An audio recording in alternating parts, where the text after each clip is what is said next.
Took a really important vote in the Senate last night that largely went unnoticed, and I want to tell you about it.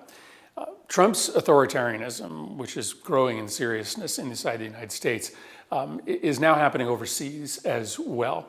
A lot of people haven't paid attention to this, but the president has essentially begun a war by taking down boats in the Caribbean with airstrikes that he claims are being operated by drug cartels.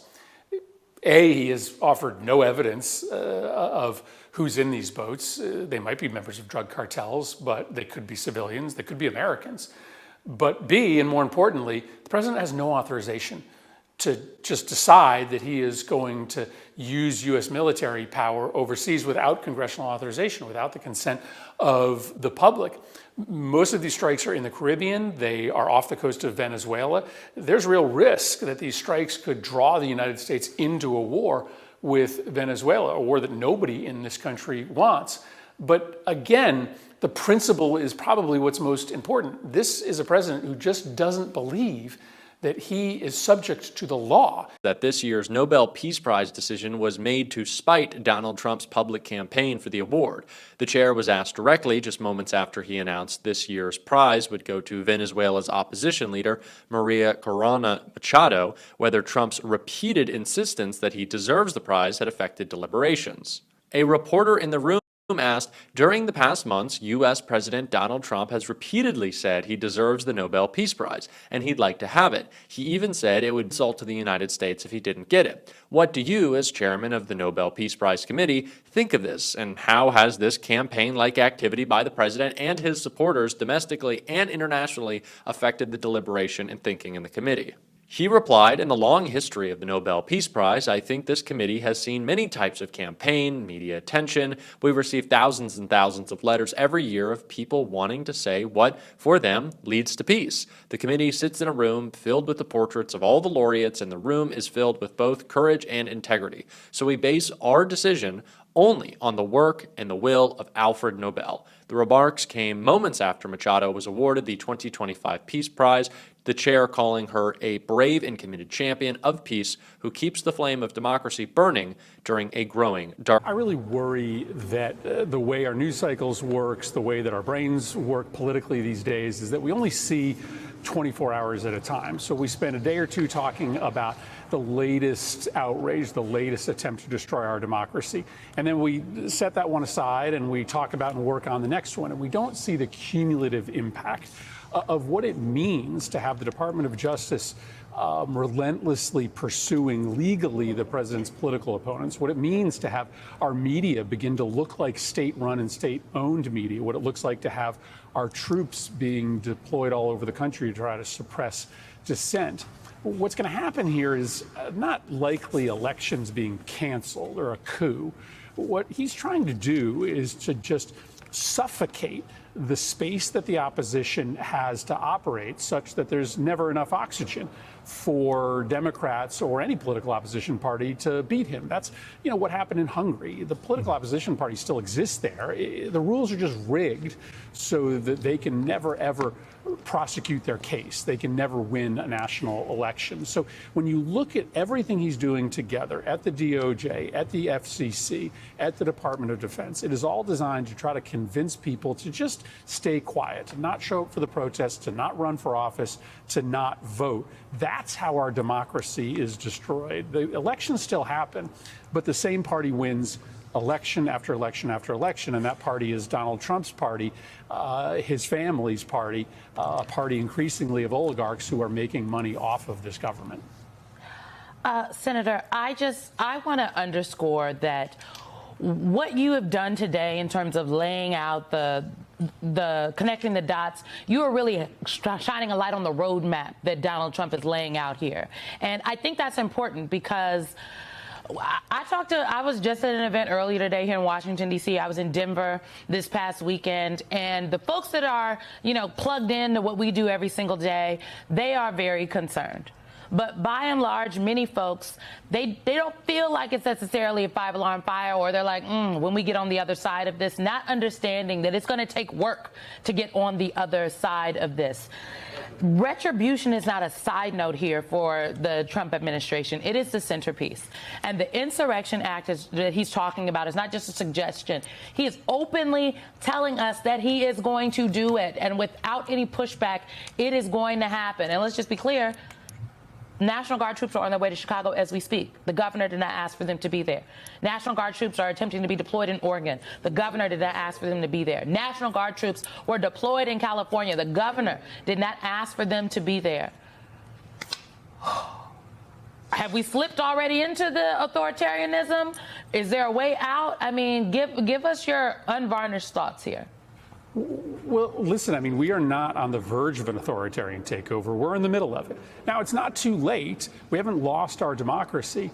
But, you know, we sometimes like to think of the first term Donald Trump, you know, the bumbling White House that didn't seem to have any theory of the case from day to day. This is a very different White House, right? Stephen Miller and his gang, they have a plan. They have a plan that they are executing to transition our country from democracy to something fundamentally different, maybe even autocracy.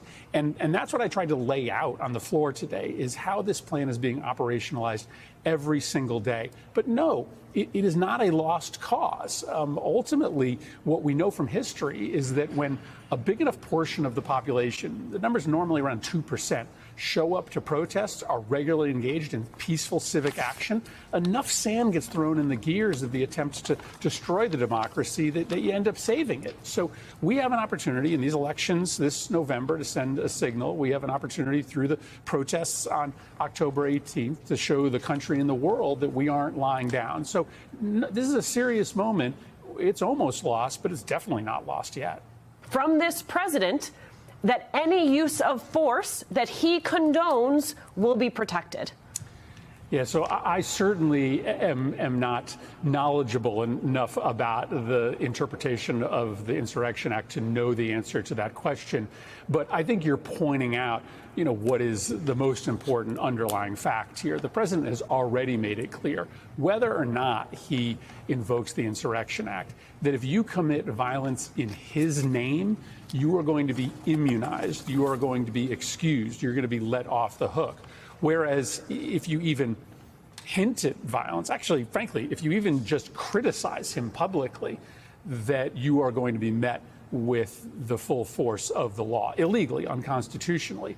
And so I think it is really important to anchor ourselves in that reality, that if you commit a violent act and you're doing it to help Donald Trump, you're going to get away with it, which is a signal for more of the right to engage in increased violence. The Senate vote last night, it flew under the radar, but it's a good punch reminder of how Trump's turning the screws on freedom here and abroad. He's got no proof those boats are cartel rides. Could be civilians. Hell, could be Americans. But that's irrelevant when you're a president who treats the Constitution like a cocktail napkin. No authorization.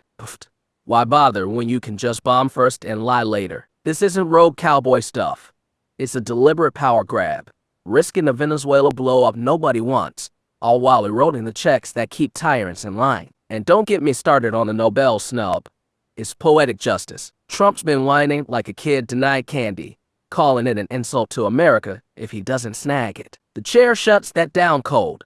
We've got portraits of real heroes staring us down. Your fan mail doesn't sway us. Machado, she's the real deal, a democracy torchbearer in the dark, fighting Maduro's mess while Trump's cheering it on from afar. But here's the real horror show. Back home, it's Hungary 2.0. Dodge is hunting political foes. Media's morphing into state propaganda. Troops are rolling into Chicago, Oregon, California, uninvited by governors, to crush dissent. National Guard is Trump's personal goon squad. That's not suppression, that's suffocation. Senator's spot on. We're not on the verge of autocracy.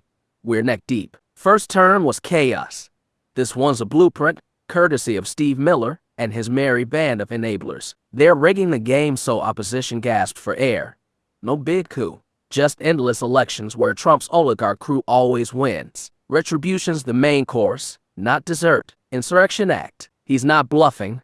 It's his get-out-of-jail-free card for thugs waving his flag. Commit violence for Donnie. Pardon City. Criticize him. Full legal blitz. It's a green light for more MAGA mayhem. And if we keep 24-hour outrage cycling without connecting the dots, we lose the big picture. Democracy dies not with a bang, but with a rigged whimper. Who you? This fire alarms blaring America? Trump's not stumbling into fascism. He's executing it with a vengeance. But it's not game over yet. History screams it. Just 2% of us showing up. Protests, votes, noise in the streets, throws sand in the gears and saves the day. October 18th protests. Be there. November elections. Your ballot's a battle cry. If this lit a fire under you, smash that like button. Drop a comment. What's your biggest Trump red flag? Subscribe for more No BS breakdowns. Hit the bell so you never miss the outrage. Share this with 3 friends who need the wake up. We're in this fight together. Stay loud, stay fierce, and I'll catch you in the next one. Peace out, Patriots.